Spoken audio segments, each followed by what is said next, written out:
Here I have XIAOMI Mi Mix 2S, and today I'm going to show you how to enable battery percentage on this device. So firstly you will have to open settings, then go to the display section, then go to the status bar, and here you have this option, battery indicator. You can set it to just like don't display your battery percentage, just only display the like battery icon.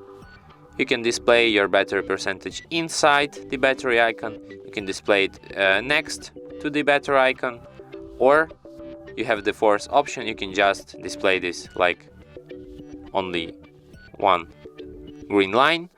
I don't know if you can see it on the video, but this line displays at the upper edge of your device, and it's like shows how much battery you still have. And that's it.